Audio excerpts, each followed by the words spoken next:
This is a podcast from Minute Media.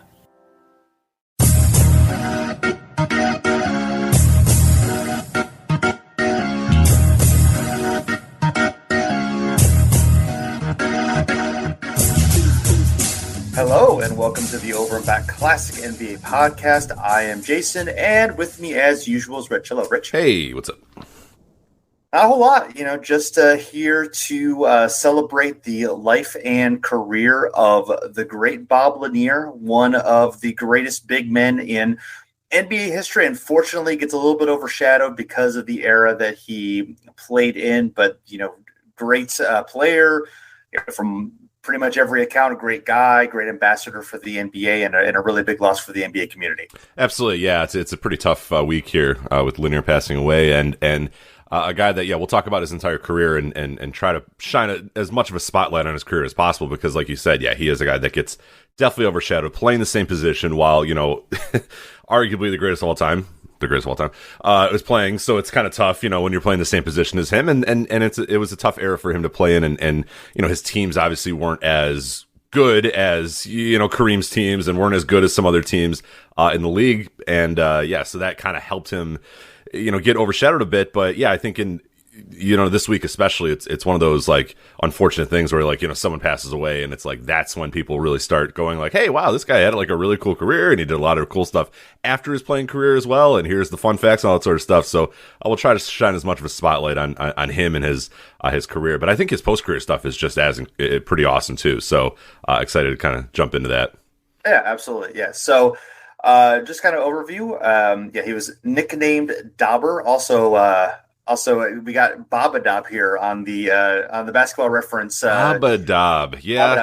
I haven't heard that one, but I like it. I like Bob-a-Dob. That's kind of good. Yeah. Whether that was really he was called that or not, I like it. So, yes, played from 1971 to 84. Played for mostly for the Pistons. Late in his career, played for the Bucks as well. One of the great centers of his time. Averaged 20.1 points per game and 10.1 rebounds per game in his career. Dealt with injuries a lot, and sort of second half of his career ended up not really playing full seasons for the most part. But if you look at his peak, 72 to 79, averaged 23.9 points per game, 12.5 rebounds per game, 3.5 assists, 1.2 steals, 2.0 blocks. So you pretty much just could do it all.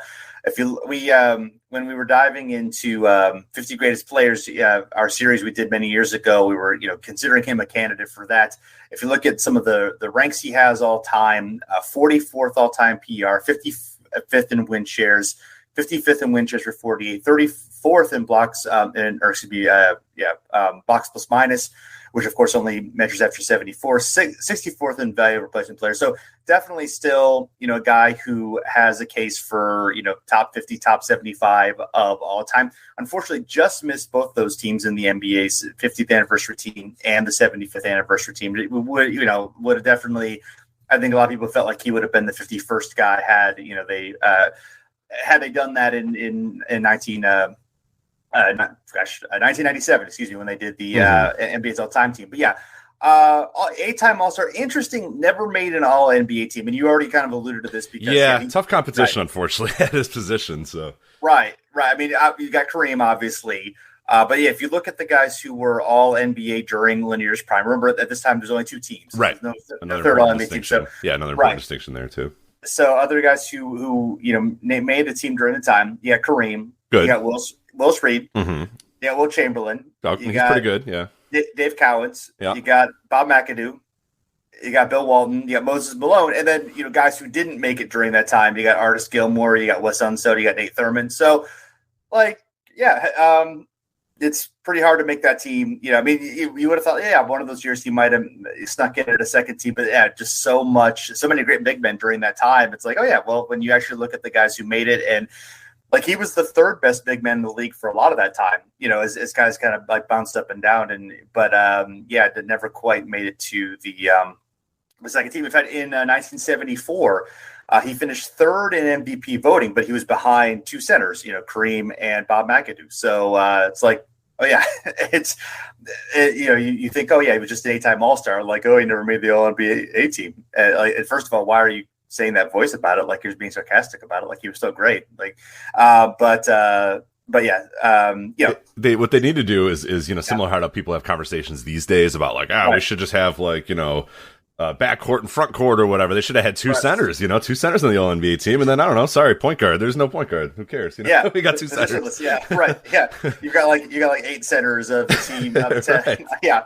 Yeah. Because people now that same guy that's like, that guy's like, why don't they just do the 10 best players in the league or one of those, right.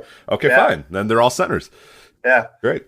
You and I do the same voice for that guy. Apparently. Yeah, that guy's a jerk. Yeah, I hate that guy. He really is. Yeah, actually, I'm kind of pro positionless All NBA team. No, I am too. Yeah, like that guy's right on some. He's not always wrong, but it's like that worst guy. The meme. The worst guy makes a great point. Like that's that guy, unfortunately. Yeah, so. That guy exactly. So yes. So some other rankings during his playing career. He's 5 times he was top 5 win shares 48, 5 times top 5 in value over replacement players, 7 times was top 5 in PER. So yeah, a lot of seasons where you could argue he was definitely one of the 5 best players in the league.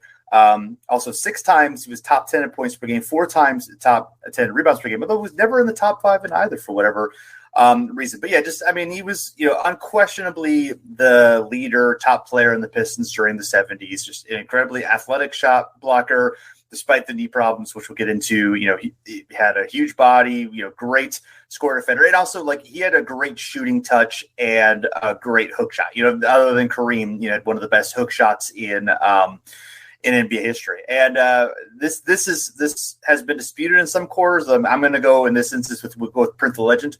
The largest shoe ever created by a shoe company, Allen Edmonds, was a size 22 for Lanier. So some people say it was 22. Some people say it was 18.5. I'm going to go with 22. Print the Legend. Rich, what do you say? Yeah, I agree. I was reading a little bit about that too. And I saw that a lot of people were like, 18.5. I'm like, 18.5 is a pretty big shoe, but good enough. Still quite a large shoe. Like the man had large feet. Let's just go with that. I like the size 22 for Lanier. It's like, he doesn't get that much else done for him. So yeah, give him this. Let him have this. Yeah. Yes. So, and then, one, as you mentioned, played for the Pistons. The Pistons generally weren't all that good, although they had some pretty good years, which we'll get into a bit. But he played under 8 coaches in 10 seasons during with the Pistons. That's not Each good. coach hired or fired in the middle of the season, so even more disruptive. But he is the Pistons' all-time leader in scoring average, 22.7 points per game. Second in rebounds per game, 11.8. Can you guess who was first in rebounds per game in Pistons history? The first in rebounds per game in Pistons history. Yes. Man. Not Ben. I don't think it's Ben Wallace, but it's probably Ben Wallace, right? Yeah, you would think it'd be Ben Wallace or maybe Dennis Rodman. It is Andre Drummond, my friend. Oh, yeah, right. Great. Yeah. Right. Yeah. Third in total points and rebounds. Still has a good case for greatest Pistons ever. Certainly, among the club of guys you would consider for that. So yeah, I would try to, when you pose that question in the notes, I'm thinking, you have obviously more success with an Isaiah, so you get why people would go towards Isaiah or whatever, and yeah, there's the Billups and those crew, but their tenure there wasn't that long, and right. I don't know. Yeah, I would say Lanier is probably. I'd put him either 1 or 2. I would say Isaiah probably would be in the conversation, but sure. Or Dave Bing, I guess you could probably put in the conversation too. But sure, yeah. I think Lanier at worst you could put him number 3. I think at worst, I think. Oh yeah, absolutely, yeah. All right, so I think we're going to dive a little bit into his careers. We're going to start with the early Pistons years, 71 to 75. So. He was the number 1 overall pick out of St. Bonaventure. He led them to the Final Four. Unfortunately, late in the prior game before the Final Four, he injured his knee in a collision with future teammate Chris Ford. Didn't actually play in the Final Four. And then when he signed his NBA contract, he was actually in the hospital recuperating from knee surgery. It would be the first of 8 knee surgeries in his career. He reported to Pistons training camp he was limping, significant pain, and he was overweight from a long period of inactivity following the surgery, but he played 82 games anyway. Yeah. So, 71, he was an all-rookie team. He averaged 15.6 points per game, 8.1 rebounds, only played 24 minutes per game, so they at least made some accommodation for his knee issues. But it was the first winning season for the Pistons. They won 45 games in Detroit, so that's since 1958. Though by fluke they missed the playoffs. They actually started that season 9-0. Lanier later said, "I wasn't healthy when I first got in the league. I shouldn't have played my first year. My knee was so sore every single day that it was ludicrous to be doing what I was doing. Felt like the franchise would have been better if they held him out, but obviously that's in retrospect. And yeah, they had a solid core at that point. Dave Bing he's 27, so he was a few years older than Lanier. They had Jimmy Walker, who was also a good player, good scorer on the team, and Lanier. So yeah, like things might be looking up in old Detroit. And yeah, one of the great things about playing in Detroit, hey, Lanier and Bing would play poker with the four tops. So hell yeah. Hell yeah. Awesome. I would love to play. Yeah, that'd be some great times. Yeah. That is great. But yeah, you mentioned their 45-win season, and this is, we talk a lot about, like, especially in this era, like the divisions and the conferences or whatever are kind of a mess, and the way that they're doing the playoffs are kind of a mess. So you have the Western Conference, the Midwest Division. Milwaukee has 66. They're in the playoffs. They have 66 wins. Of course, they're in the playoffs. Sure. The Bulls have 51 wins, so they are the other team out of the Midwest Division. The Phoenix Suns have 48 wins. They miss out. The Detroit Pistons have 45 wins. They miss out. Believe it or not, the Suns had more wins than the Pacific Division leader, Los Angeles Lakers. They had the same amount of wins, 48 wins for both. And then the other representative from the playoffs in the Pacific Division was the San Francisco Warriors at 41 wins. So significantly less than both of the Suns and the Detroit Pistons. And then on the flip side, on the Eastern Conference, you have the Atlanta Hawks at 36 and 46 that make it into the playoffs. So it's just kind of the wonky, it's a smaller playoff. So, like, you're going to win 45 games and be left out because, Milwaukee had 66 and the Bulls had 51. And the way they set it up, that's how it was. So, yeah, only 4 teams from both conferences go in. So, an unfortunate... because that's a great season for Detroit, especially given where they had been for, like you said, the last 2 decades. That's a hell of a season for them. And it was the building, starting the building blocks for what would be this, Lanier Detroit Pistons team. Yes, although it would go right for a little while. 1972, Lanier, he's playing full time now, 25.7 points per game, 14.2 rebounds, becomes an all-star for the first time. Success, baby. Let's go. Unfortunately, individual success, good. Team success, not so great. They only win 26 games. They get their coaching change after a 6-4 start. Butch Van Brederkoff, he's got other things. He's perhaps not so happy in Detroit. He's a little fired up, a little bit crazy. He's like, I'm out of here. If they start 6-4, things are good. They're going to go. Eventually, they go to Earl Lloyd. And, unfortunately, that didn't go well. Big issue that year, Dave Bing, he suffers a detached retina, only plays 45 games. The Pistons defense goes from 5th in the league previously to 16th in the league, which is out of 17 teams, so not great. No. And so it all kind of falls apart for the Pistons that season. But 73, things turn around a bit. They do have a early season coaching change. Earl Lloyd is out. Ray Scott comes in, so this actually does turn out well. They finish 40 and 42. They make some changes to the roster that are important. Jimmy Walker, he didn't get along too much with Earl Lloyd. He got traded for Stu Lance, who's more veteran presence. They get Don Adams, they get Chris Ford, they get John Mengelt all added to the team, which are key guys in their mid-70s team. Curtis Rowe, he came out of UCLA. This was his second season. He's also coming along. He would be an all-star later. So they start to 40 and 42. Nothing like outstanding, but they definitely make some moves that end up being beneficial to their.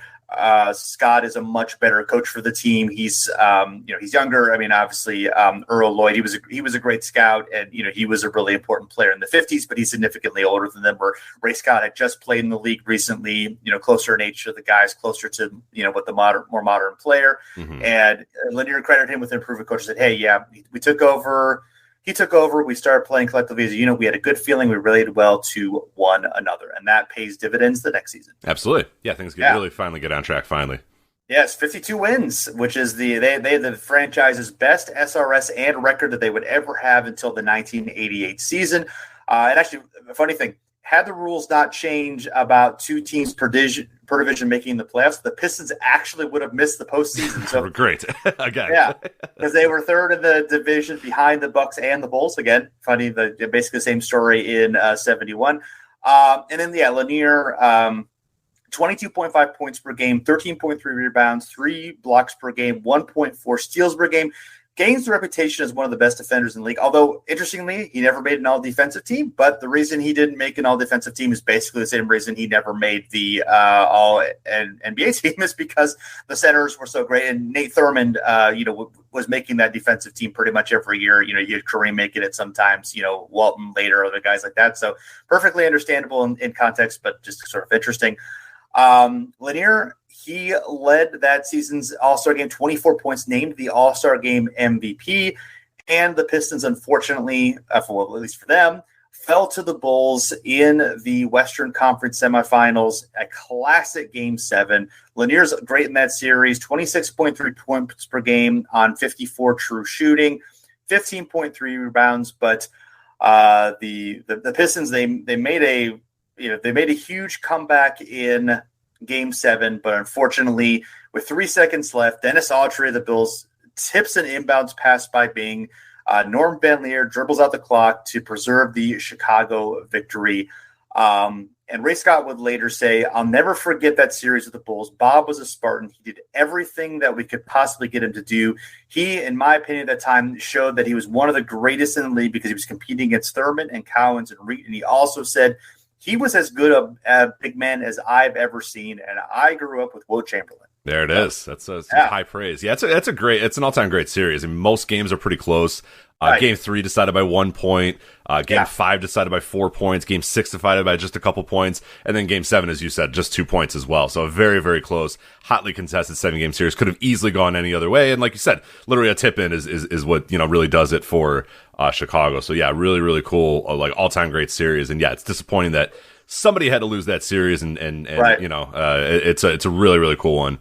A lot of those 70s Western Conference, I mean, they were all really, really awesome. And it unfortunately features two teams like the Bulls and the Pistons who always seemed, good, but not quite good enough. They would always, they would always battle each other in those first few rounds or whatever. And then, they'd face the Lakers and it's like, no, shit. Or the Bucks. Or the Bucks. It's like, crap. It's like, they weren't as pretty much, the Bulls and the Pistons' problem is they weren't as good as Kareem or they weren't as good as Wilt Chamberlain. Yep, exactly. Both in their career and their teams and all that sort of stuff. So, exactly. Yeah. So 1975. So very important. Fred Zellner, one of the original owners, going back to the NBL and going back to the formation of the NBA when the NBL and the BA merged. Fred Zellner's been the Pistons owner for that entire time in Fort Wayne and in Detroit, of course. Finally, I think he was the last of the original owners to sell. He sells to Bill Davidson, who ends up being regarded as one of the best owners in NBA history. Stewards over the Pistons come back in late 80s and some of those great years. However, it's a rough start for him. Dave Bing and Don Adams, they both hold out in the preseason over a contract dispute. Bing, he felt he wasn't being treated fairly. Eventually they do both, agree to play, but Adams later in the season ends up getting released despite being a key role player and great defender. This angers Bing a lot. He's frustrated with a lot of things in management. He and Ray Scott have issues. They end up falling out. They don't speak for several years, in fact, after this. Bing, he and Lanier were close. They were roommates. They had a very good relationship with each other. But Bing's even mad at Lanier, you're not speaking out more. You're not, raising any fuss about us losing Adams. He's a really key player. And then they fall back down. They 40-42. They lose in the first round against the Sonics. Bing and Lanier both are all-stars again. But it's time after that. It's time to be done. Bing requests a trade, ends up being traded to the Bullets for Kevin Porter. Actually, Kevin Porter ends up missing most of the next season with injury, so it doesn't really help them immediately. But, Bing talks in the book about, in his book, Dave Bing wrote a book. I actually just happened to see the bookstore yesterday and read a little bit about it. And Bing reads a description about he and Bob Lanier were in tears together over, when the trade finally comes, Lanier's like, just veto the trade, man. You stay here. We can do this together. And Bing's just like, man, I want to play with you, but I'm just, I'm done with the situation. I'm done with Detroit. I need to move on. So, just a really emotional situation for them, and kind of an end of the era for the Pistons. Yeah, it really is in a lot of ways. And we'll move on to kind of the late Pistons career. and the next chapter of Lanier's career. So 1976, he plays only 64 games because of injuries. He does miss the All-Star game for the first time since his rookie year as well. You're not going to believe this, but the Pistons get a new coach. They go 36-46. Ray Scott is fired midseason for assistant Herb Brown, who is Larry Brown's brother, and many rumors about him campaigning to get the job pretty secretly as well from that. But Greg Eno from Out of Bounds describes Scott's dismissal, says, quote, 30 years ago and a month, Scott was conducting practice. The Pistons were in a terrible slump at the time, and management strode on the court, relieved Scott of his silver whistle, and marched him off the court to give him the Ziggy, the Detroit word for a coach, getting fired. So, mid-practice. The Ziggy's a great term, though. That is good. Yeah, we need to bring that back. We need more coaches being fired in the midst of practice, and we need to call it Ziggy. I want the next headline writer to say, Luke Walton gets the Ziggy, who's coaching the Kings, who got hired a couple days ago. They'll be fired in no time. Who knows? Who cares? They'll be fired in no time. Yeah, give him a Ziggy. I forget who it even was. He'll get the Ziggy at some point very soon. But anyway, Ray Scott, you're thinking, well, whatever. NBA Coach of the Year. He's going to get another opportunity in the league. This guy's he never did. Yeah, of course. Yeah, couldn't find a spot for him somewhere in this league of constantly in and out. That had to be a personal decision, right? Right? No, probably not. He coached in college. He had a bit of a college coaching career, Eastern Michigan University. But that's like a big fall, though. Yeah, that's like a big fall to be like, I'll just coach Eastern Michigan, I guess, forever. So I don't know. That's strange. Right. So. Yeah, I wonder why that could have possibly been. I wonder what aspect of Ray Scott could have led him to never get could have never gotten I don't know. As a coach, I can't figure it out. Mysterious, yeah. the Pistons did, however, win 10 out of their last 11 games under Herb Brown. They beat the Bucks in the first round. First playoff series win since 1962 as well. So there you go. Detroit won the deciding third game of the series in Milwaukee, 107-104, securing the win with a great late Chris Ford steal. So yeah, maybe he gave Bob Lanier, knee injuries for the rest of his life, but he secured a win in the playoff series. So. Yeah, there you go. So it all evens out. Yeah, there you go. And he hit the first three in NBA history. So good for him. Exactly. Yeah. He was, Then they would fall. Of course, they were like, we finally got by the Bucks. Thank God. Now we can then they lose to the Golden State Warriors 4-2 in the Western Conference semifinals, dropping the sixth game in overtime, 118-116 at the famous Cobo Arena in Detroit. So at this time, Lanier is, you could kind of say, I don't know if slowing down is the right term, but he definitely this year, things were not all the way what they had been. Lanier had a bit of a down year. He scored his fewest points per game, aside from his rookie year. His rebounds per game were the lowest since his rookie year. He also blocked the fewest shots per game while in Detroit. So it's kind of a double-edged sword. Yes, they're they make the playoffs. They do pretty well, but I think he is slowing down a little bit. And is it injuries? Right. Is it age? Is it what exactly is going on with Lanier here? It's tough to say, but hey, the success is coming. So it's, Right. Well, yeah. I mean, it was more durable. Although he was definitely down that year. He bounced back in terms of per game stats. Right.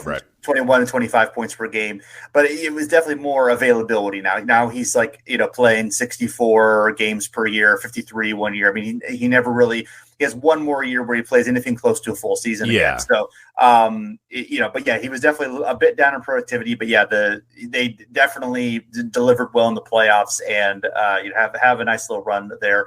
And hey, they're going to get Marvin Barnes and the dispersal draft, and then in 77 things are just going to go great. Absolutely, right? Yeah. When you can acquire a guy whose nickname is Bad News, it's probably going to be good news, and it was not. Okay, 1977, 44-38. They lose to the Warriors in the first round. They added Marvin Barnes in the dispersal draft, as well as ML Carr in free agency, two former members of the Spirits of St. Louis. Barnes did not go great. The 77 season is described really much as best. An absolutely insane, probably the craziest in Pistons history. They won a lot of games but were completely dysfunctional. This is from John Papanek of Sports Illustrated. He would say if the Pistons were doing a TV miniseries, they would make Roots seem like Ding Dong School. What? I don't know what Ding Dong School is. I don't know if I know what that reference is. Do you know what Ding Dong School is? Yes, a good question. I know what Roots is. I don't know what Ding Dong School is. Though. Ding Dong School. No, I'm guessing it's some sort of kid show. I would assume. Yeah. Yes. Right. Much of the believe it or not, much of the dysfunction centered around Marvin Bad News Barnes, who was arrested during the right. season for carrying a gun while on probation. That's not good. And the addition of Herb Brown as coach, who struggled to get along with these strong personalities on his team, which personally, I can't even believe a member of the Brown family could not possibly get along with the members of his professional basketball team. But that is really, really hard to believe. I'm baffled. I guess we're just going to have to go into that assumption, but I don't know. That family is very well known for, especially with players that might be on the fringes of society. Players like that. It's impossible that he would not get along perfectly with these guys. But anyway, the Pistons would eventually bench Barnes, who said news didn't come here to sit on no wood, which is just a great an all-time great quote. If I would get that on like there's those like live, laugh, loves or whatever and all that sort of stuff. I want to get where it says news didn't come here to sit on no wood. That's we definitely need to, we need to get in marketing. We need to sell some motivational posters, Marvin Barnes, and then that quote right there. News didn't come here to sit on no wood. I love it. Absolutely. In later years, Bob Lanier reflected on the dysfunctional Barnes, stating, quote, "In the ABA, Marvin Barnes was a great, great player that had issues. They took a chance on him, but Marvin was still into street life, and he affected Eric Money." Eric Money was a Detroit product who would play college basketball at Arizona. Could shoot the in-between jumper, and he may have been one of the best that ever played. A few years ago, I ran into Marvin in Houston and said, "Bob, I used to get high all the time, and Eric started to get high with me." When someone tells you that, and this is some 20-odd years ago, you want to put your fist right through their head. And I adored Barnes. I liked his personality, and he's as charming as a guy as you ever want to meet. But in terms of him trying to be a part of a team that wins championships, man, it's the best. It's a great way to finish that. Yeah, it didn't go very well. Lanier and Barnes each suffered a broken hand late in the season. Barnes did not appear in the playoffs for Detroit, but Lanier was able to return. Coach Herb Brown also elected to start Eric Money over Kevin Porter. That doesn't, I don't know about that down the stretch. And in the postseason, the Pistons fell to Golden State 2-1, despite winning the opening game of the series 95-90 in Oakland. In the deciding third game, Bob Lanier put forward a double-double of 33 points, 15 rebounds, shot 72% from the floor, only to be outdueled by fellow Hall of Famer Rick Barry, who scored 35 points to get the Warriors the 109-101 win. And then things would get a little worse for Barnes as he would report to the Rhode Island Department of Corrections in Cranston, Rhode Island. That was in the offseason. He'd serve a 152-day sentence. He had pleaded guilty to a 2-year-old charge that he had attacked a Providence teammate with a tire iron. The judge gave him 3 years probation, and the October 1976 gun at the Detroit airport was a probation violation, causing the requirement to complete that initial sentence. So, yeah, not great. As far as Barnes, he had a quote in People magazine that says, "I'm not your apple pie and ice cream guy like Doc," throwing some shade at Philadelphia star Julius Erving. "I'm the baddest. I'm for real black." Wow. Yeah. So he lives with the hungers of the Providence ghetto where he grew up. I did not know that Providence had a strong. There you go. So yeah. When he first signed as a pro with the Spirits of St. Louis in 1974 for $2.1 million, he leased an apartment with 13 phones and bought a silver Rolls Royce, a diamond initial ring for each hand, and a ruby necklace that said "News." And he said, "Money is the root of all of my evils." 13 phones. 13 phones. That seems excessive. Yeah, that's like millennial behavior right there. That's was Marvin Barnes the first millennial? I don't know. He may have been. Yeah. So now are these like? These can't all be on different lines. It's just like any room that he's in, he can take a call, right? Type of thing. Okay, to be fair, Marvin probably had 1 or 2 different lines. There's probably certain lines to do certain things, but I think on normal, if you're calling, hey, you want to come hang out tonight, like he's got one in the bathroom for sure, right? He's got one in the bedroom for sure. Kitchen, that's 3 already. Right. It's probably more with the long distance. Yeah, that's really what's going to kill you in the 70s. The collectible. Yeah, I don't know how many. I don't know how expensive phones are at that point. Whether it's really that expensive to have 13 phones, maybe. Yeah. I feel like if you got the hookups for him, I mean. Yeah, just plug him in, and then you got him. I mean, the house had to be very loud though. Like anytime a call would be made, there's just so many things ringing. Yeah, that's so upsetting. Yeah, that would not care for that. Could you imagine living with phones ringing in your house these days? Like, I know, it'd be awful. Yeah, or people like calling you. Ugh, gross. Yeah, it's gross. Yeah, talking on the phone. Get out of here. Mute that thing. Yeah, right.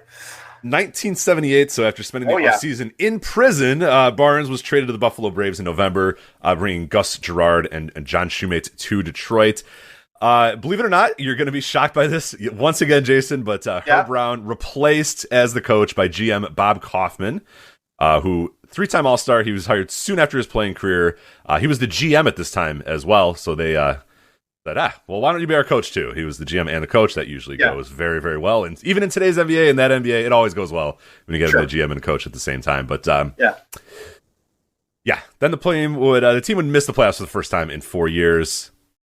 Last season playing at the Cobo Arena in Detroit as well. They play in the Pontiac Silverdome until moving to Auburn Hills during the Bad Boys era. I didn't realize they were in the Silverdome as much as they were. I always thought that was like a weird in-between thing that the Pistons have to do, but then it's like, no, they were in the Silverdome for a long time. Playing that giant arena for basketball and, using like 1/9 of the arena to play. But, sometimes using a lot of the arena, more towards the Bad Boys era. But, that's kind of wild. And it's not like the Cobo Arena went away. I mean, it was still there, but obviously the connotations of being in downtown Detroit in the late 70s and 80s, there's probably a lot of reasons why they wanted to be, hey, we're in Pontiac. And then later in Auburn Hills, hey, we're in Auburn Hills. But now they're back in downtown, so all is right with the world. Well, yeah, sure. Cobo, I mean, and there's a lot of crime around Cobo Hall. I mean, Hulk Hogan threw Paul White off of it and stuff. That was a lot of awful stuff happened. At least one murder. There was at least one murder at Cobo Hall. So that we know. Although he did return an hour later unscathed, but he is the giant. Well, so there's. I don't know. Was it attempted murder? Definitely an attempted murder.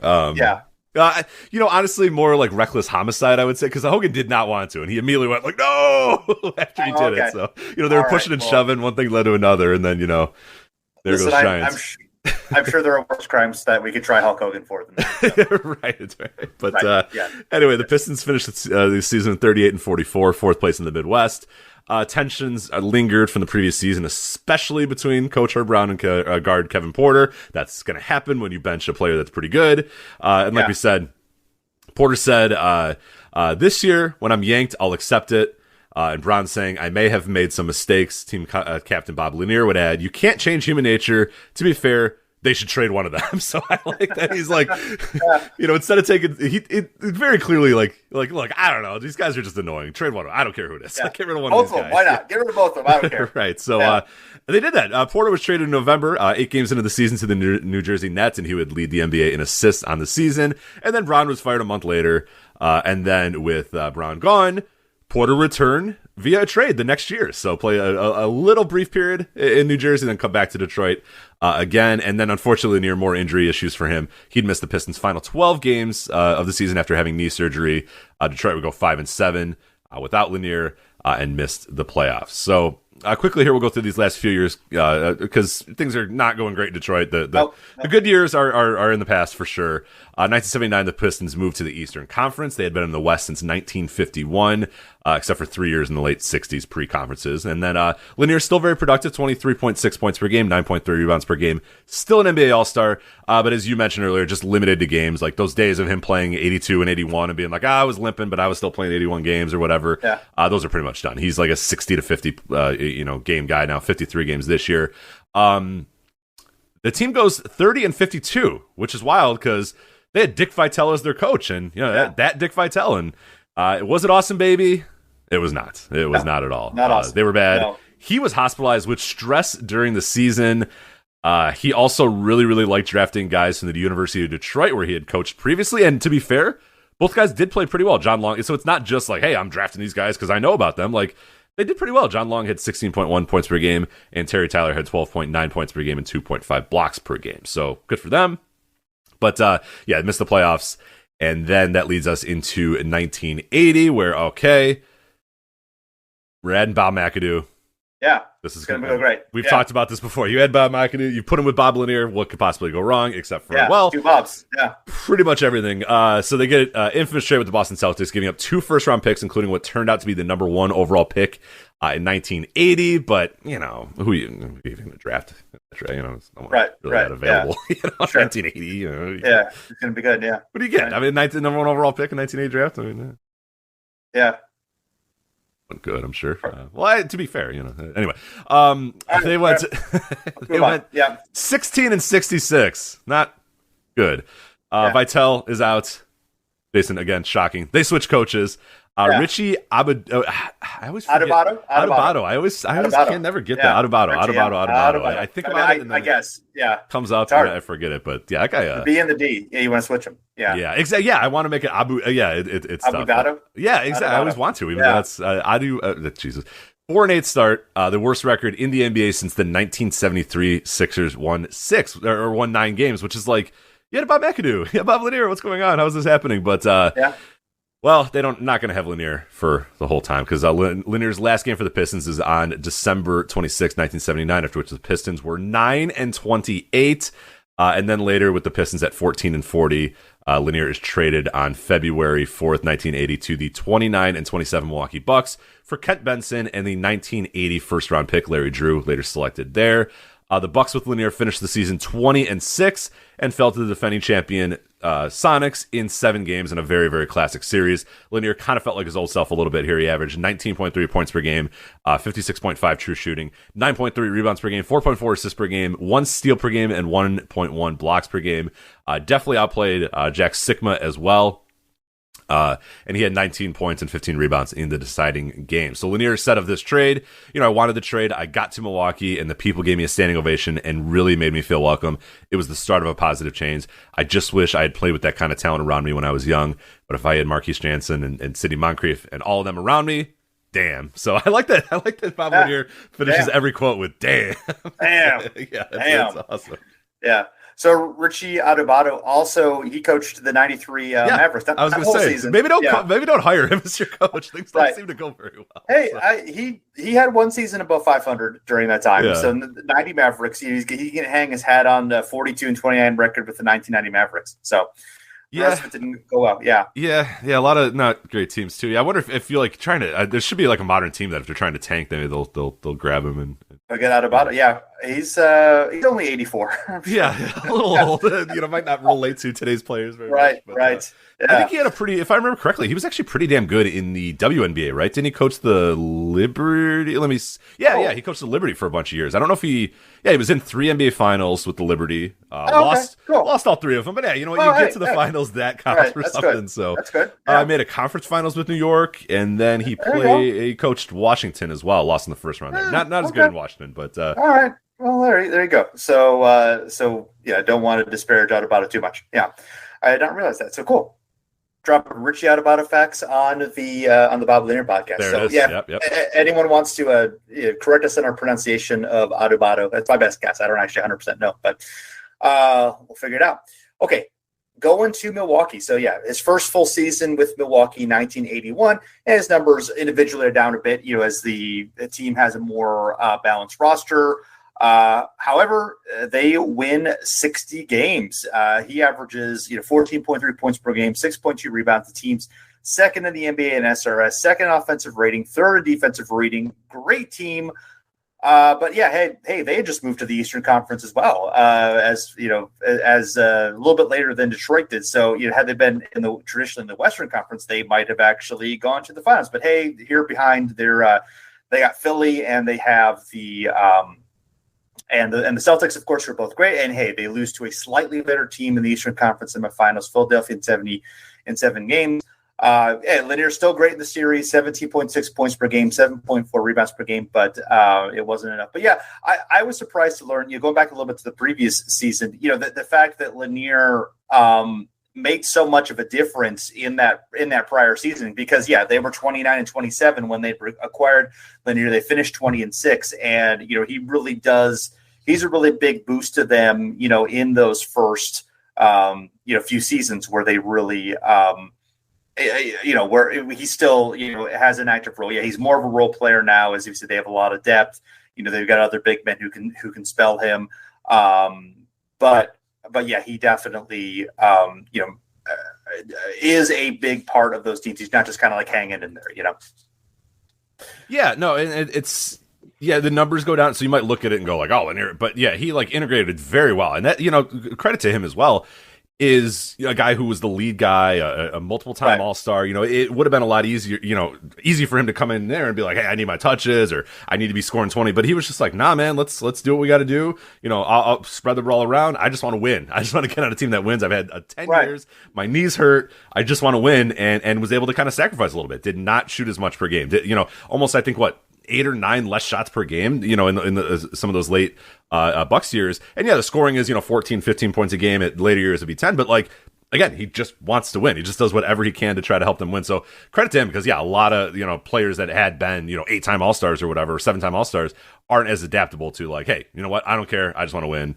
I'm cool with scoring, 13 points a game. Let's just get this thing. Let's get in the playoffs and let's win. So sure. Yeah. And if you look at like the 82 season, for instance, like they have the Bucks have 7 guys averaging, 12 and a half or more points per game. There's like a lot of guys who are just kind of like spreading around. Obviously they have Moncrief, they have Marcus Johnson, Quinn Buckner, Brian Winters, Junior Bridgman, Mickey Johnson there. This is, they had so much balance and so much, just so many guys to have. Just fitting in that role after you've been the guy for so long is a challenging thing to do, and he did it really well, obviously, and played really well. But yeah, 82, that's his last All-Star season. It's a little bit of a sentimental choice since the numbers had gone down. But hey, but good for him.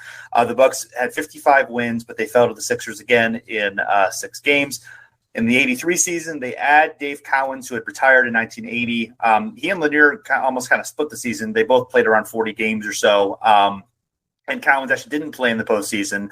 Lanier did. The Bucks sweep the Celtics that year, which is a bit of a surprise. This was pre-Dennis Johnson, but still they got Larry Bird. They got everyone. I can't remember if they had any significant injuries in that series or not. Let's see. Bird played 3 of the 4 games. Parrish was there, and McHale was there, so they had most of the team there. But yeah, they swept the Celtics and then would end up losing to the faux Bucks. They actually made it faux by getting 1 game from the Bucks. Nobody was beating the Bucks nobody was beating the Sixers that year, obviously.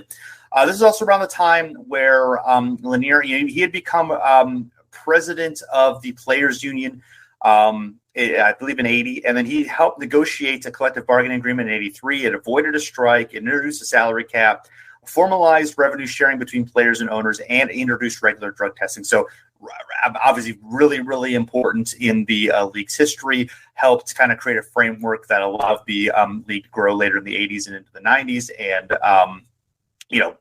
good or bad about it, certainly was revolutionary, and he played like an important part and was definitely a leader off the court as well as on the court. Absolutely. Yeah. And after listening to some of his past quotes or whatever about Lanier, it does seem like the drug testing part was a big, thing that he really, really wanted as well. So being a part of that, president of the Players Union when that is implemented, and yeah, for whatever, right or wrong, whatever your thoughts are on it, it did transform the NBA. It gave the idea and the impression to the outside world that, okay, this league that once was quote unquote, drug riddled and all that sort of stuff, they're now drug testing, and now, and really, like you said, set the stage for the explosion of popularity that's going to come, just a few years after that, and then just explode to another level in the 90s.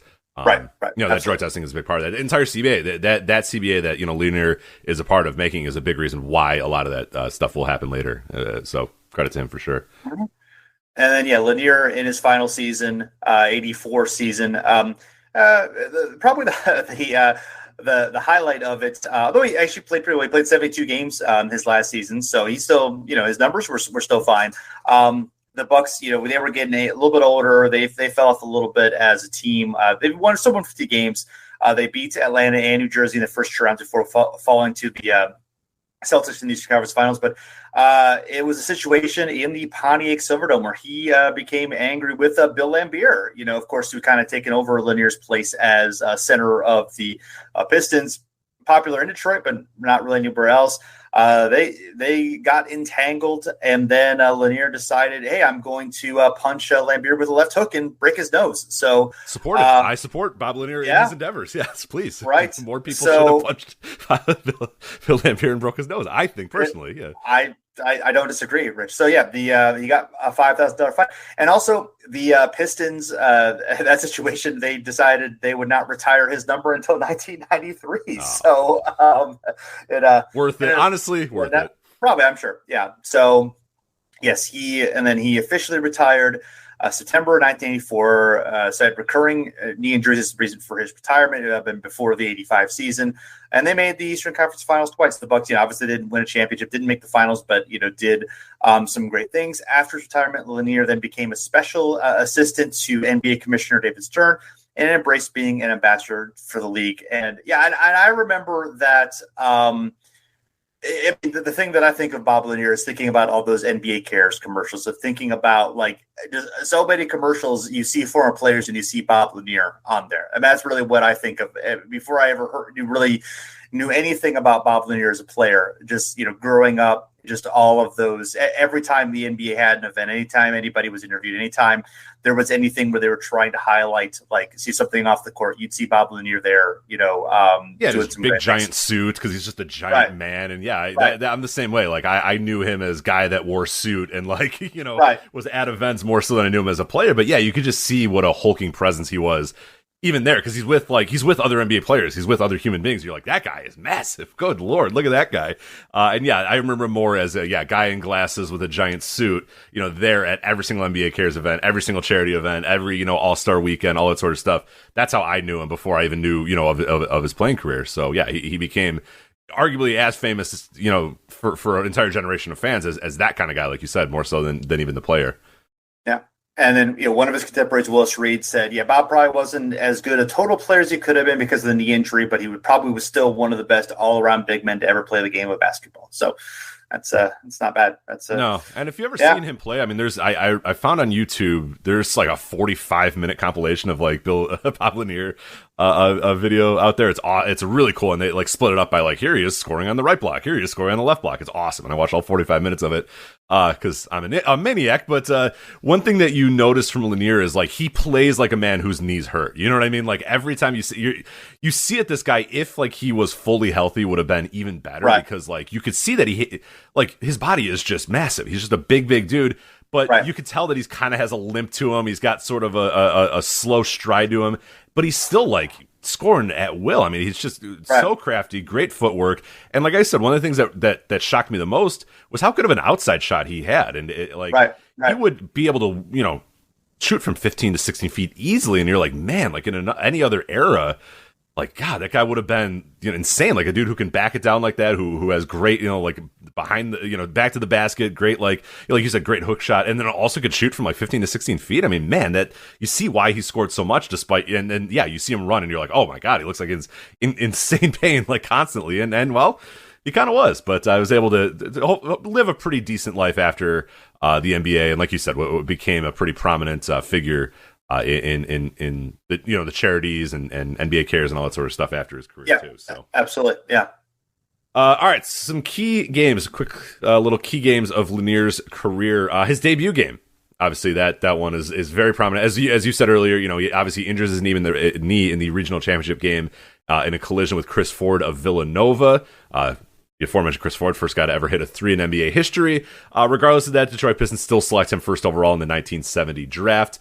Also drafted by the New York Nets in the 1970 ABA draft. So he does sign with the NBA, as you said. He does it while in the hospital recovering from his knee surgery. That's a pretty good draft, too, that 1970 NBA draft. Other Hall of Famers from that draft. All top four picks. Bob Lanier, Rudy Tomjanovich, Pete Maravich, and Dave Collins all made the Hall of Fame.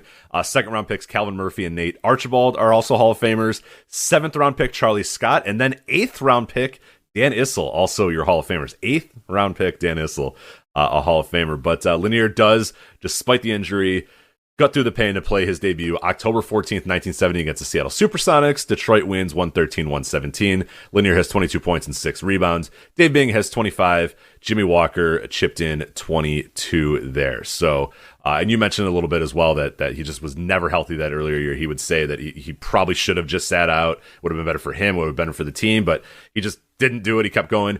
He does rehabilitate his knee, though. This is pretty awesome. With the help of the aforementioned coach, Butch Van Brendekoff. He says he had Lanier stay with him at his beachfront house for 2.5 weeks and run in the sand. So I love this idea of like Butch, with his feet up, with some sort of drink and, and like a Mai Tai, and then Bob Lanier's just running in the sand. He's like, more. Run the sand. Yeah. Keep going. Yeah. I don't know if Butch is a drinker, but I could see, it could be a kiddie cocktail, a Mai Tai. I don't know what it is. There you go. I don't know. His feet are definitely up. He's definitely enjoying the beach lifestyle there. But anyway, there you go. Next game here, November 20th, 1972, a career-high 48 points versus Portland. So after his up-and-down rookie year, as we said, production's not quite there. He does play in 82 games. His second year, he bursts, he just comes onto the scene like crazy in 1972. Makes his first All-Star game. He averages 25.7 points per game, 14.2 rebounds per game. He picked up right where he leaves off in 1973 as well, averaging 24.3 points per game, 14.2 points per game for Detroit in the month of November. And it was in this month that he'd have his best scoring game ever with 48 points against the Trailblazers. Lanier would put up 40 points more than 20 times in his career as well. But Lanier went in this game 19 of 35 from the field, 10 of 12 from the free throw line, and had a game high 16 rebounds as well. So yeah, 48 points and 16 boards. Not a bad day at the office. And speaking of rebounds and speaking of this season as well, December 22nd, 1972, he gets 33 rebounds against the Seattle Supersonics. Just an incredible output here. His 33 rebounds nearly matched the entire Sonics team, which had 39. He also chipped in 23 points. The Pistons won 109-97. This is the only 30-plus rebound game in Lanier's career. He would have 49 regular season and playoff games with 20-plus rebounds, though, but only one time does he eclipse 30 rebounds here in December of 1972.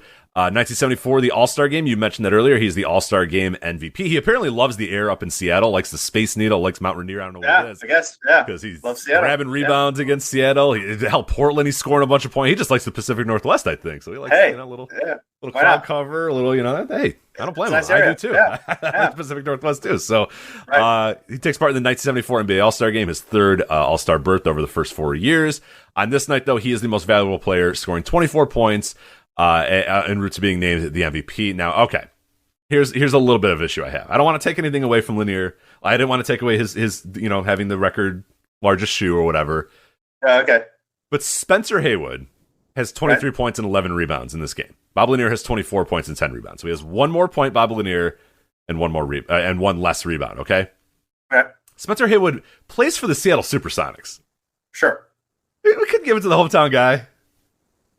It is quite you can't like Key Arena, go home happy. Come on. Right, maybe they, maybe they just didn't like Lanier, or obviously, maybe they just didn't like Haywood for some reason. Maybe the whole I came in the league thing. Who voted? I don't even know who votes for the All-Star Game MVP. Who votes for the All-Star Game MVP, man? I think now it's like some dumb, I don't know, it's probably on TikTok or some shit. I don't know what you do now to vote for it. But in those days, I don't know who voted for it. But yeah, I mean, Spencer Haywood, come on. I'm assuming the sports writers probably voted for it. Yeah, I would think so.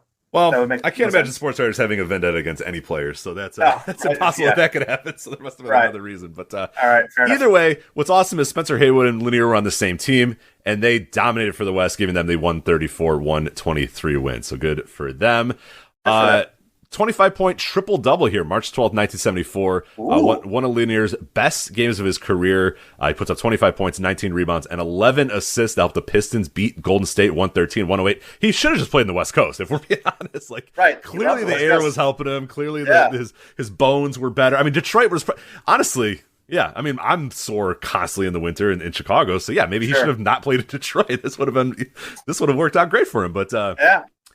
definitely out of the ordinary for Lear, who had Bing on his team and really didn't need or want to pass. He had only 4 double-digit assist games in his entire career, including a 12-assist game against Golden State in December of 1973. So he just likes playing West Coast teams here. But well, I mean, I guess it's good the Pistons were out west for his career. Yeah, exactly. That way, that way he gets to go out west, gets to play well. Gets that no lack of humidity. It's good for his knees. It makes sense. Yeah, I'm absolutely. With him, so yeah.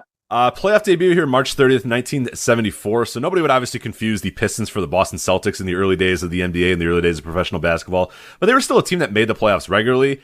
Yeah, they did so with records such as 28-44 and 30-45 and 34-46. But who cares? They still made it to the dance. They made 2 finals. Yeah, they made it to the dance. Goddammit, that's all that matters. So by 1976-64, though, that well had run dry, and the Pistons would make only one playoff run in the next decade. In 1968. Finally, in 1974, thanks in large part to Lanier, they are back. Lanier helps the team put together their first ever 50-win season. Detroit is matched up with the upstart Bulls, and like we talked about earlier, they're battled in a hard-fought 7-game series. In his playoff debut, Lanier scores 27 points, grabs 13 rebounds, and overall in that series, he would average 26.3 points per game, 15.3 rebounds per game, and then the 2-point loss in Game 7 ends their playoffs, which would become, unfortunately, an all-too-familiar trend for of playoff. And failure is probably not the right word, but playoff disappointment for Lanier and the Pistons. 1975, out in the first round. 1976, lost in Game 6 of the Western Conference semifinals. 1977, out in the first round. And then, as we just talked about, unfortunately, his run in Milwaukee doesn't go that much better. The team is better. They just can't get over the hump. They lose 2 times in the Eastern Conference Finals and numerous other times in the Eastern Conference semifinals. And then December 26th, we talked about this game a little bit earlier. December 26th, 1979, the last game for Lanier in Detroit. And the Pistons, absolute disaster that year. They'd go 16-66, as we said. Lanier asked for a trade, and Detroit obliged, sending him to Milwaukee. But in his final game as a Piston, Lanier had what else but a double-double, 24 points and 13 rebounds. He would end his career with 442 double-doubles. Yeah, some great ones there. We've been wrapping it up. We got a few more anecdotes, few more things to talk about on Lanier. Growing up, initially, he wanted to play basketball, but people were like, "Nope, you're too big, you're too clumsy, He was told by one of his coaches that his feet, which were size 11 at age 11, were too large for him to become a successful athlete. That guy is dumb. Yeah, that guy doesn't understand sports. Although he was 6'5" by age 16, he did not make the varsity basketball squad his sophomore year at high school. He was deemed to be too clumsy. Well, it got better. He eventually, he decided, hey, he's big, and he got more coordinated, and he was awesome in the rest of high school and in college. And then if we talked about into his pro career. Also notable, hey, the man enjoyed a good fight. Or if he didn't enjoy a good fight, he certainly partook in many of them. In fact, yes, and won most of them. Right. There's it talks about, there's an article from 1977, talks about, he fights against Bill Romanzine, against Bob Christian, 1971, knocking him out. Oh yeah, there was a pretty famous brawl actually that was during the playoffs where they were facing the Warriors. I forget which series it was, but basically a fan came out and tried to get into it with him, and he punched the fan out. So yeah. That's what you get. Hey. Who comes at Bob Lanier? Are you kidding me? Right. What are you doing? Why would you ever do that? That's not going to end well for you, and it didn't. Right. And it shouldn't. No. And even Maurice Lucas was like, who was, of course, one of the famous fighters. Notorious fighter, yeah. Right. And he says, if I found myself looking face to face with Lanier, he says, I'd invite him for drinks after the game. So even Maurice Lucas isn't going to mess with him. So but Lanier said there was one guy, he decides like, maybe I'm not going to fight. It was Wilt Chamberlain. And he said, he talks about where we're playing in LA. They had the ball in an inbounds play. Wilt and I were jockeying for position. The ref stepped in and told us if we didn't cut it, he called double foul. Well, I stepped in on Wilt again. He just picked me up and moved me out of the way. And that was it. So no messing with Wilt Chamberlain.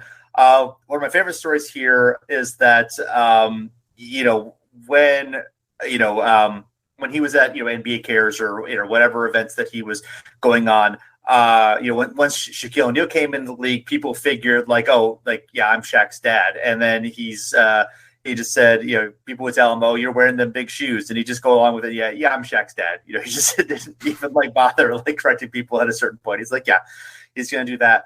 And then Isaiah Thomas talking about his NBA debut, which was against the Bucks. Lanier had just come back from, he'd just been traded a year and a half before.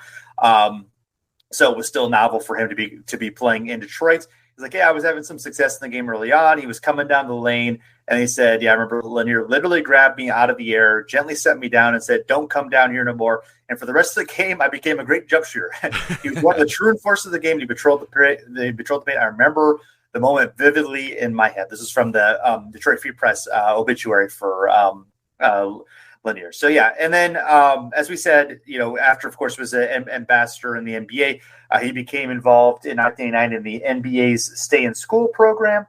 Did that for a few years, and then he actually went back. He did do a little bit of coaching. He was an assistant with Don Nelson once he was with the Warriors toward the end of his time with the Warriors.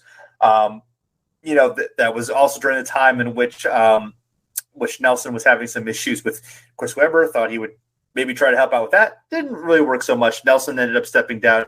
Lanier was the interim coach for the team's final 37 games, 12-25 record as an interim coach, and then Rick Adelman would come back and they returned to his role as assistants. Later, then, of course, he would have the role as the special assistant to the commissioner in the NBA executive office. Did that for many years. And then, he served youth and programs to support education, family development, and health-related classes. So, like I said, good guy, did a lot of good things for a lot of people, great ambassador for the league, and definitely will be missed. Yeah, absolutely will be missed. But hopefully we did his career to some justice here. Yeah. And hopefully everybody takes the time to if you don't know about Bob Lanier, you haven't heard of Bob Lanier, you haven't watched any clips, again, I hate that it has to be, death that makes people do that. But, if it has to be, then this is maybe a great time to, check him out and see about this guy. And he's arguably, I would say, in some ways most famous for the line that he's quoted in Airplane, more so than yes. That's something that throughout the entire week, you just heard people bring up Airplane, and that Kareem, I don't know who came up with that line. I don't know if Kareem came up with the line or whatever, but that he was included in that line is just an all-time iconic thing. And it's either Kareem showing the respect to him or the writer showing the respect to him, but just an all-time great. It speaks to his toughness, his strength, all that sort of stuff. But probably arguably more famous for that than anything else in his entire life, as that movie it continues to be one of the all-time great comedies of all time. So yeah. No, it's great. And the actual quote is, "Tell your old man to drag Walton and Lanier up and down the court for 48 minutes. And Lanier loved that. He said, he would show his kids that are his grandkids. Yeah, but that's me. It was definitely something he appreciated being a part of. And it's one of the great random pop culture things. And something that he'll always be immortalized for. Who's Lanier? Well, let me tell you. So if you watch the movie, you and somebody's like, who's Lanier? Hey, there's a podcast to listen to. Mm-hmm. Check out the Over NBA podcast. We'll tell you all about Lanier. So absolutely, we will. Yeah. All right. We did. Well, we did. Yeah, we did. Here we are. So hopefully everyone enjoyed the podcast. You can, if you're into what we're doing, and please leave us a rating and review on the podcast platform in which you listen to us. We would greatly appreciate that. It helps spread the word about the show. And you can get any feedback on what we did today. You can we are on social media at Facebook and Twitter at Over and Back NBA. And so thanks everyone again for listening. We're back again soon.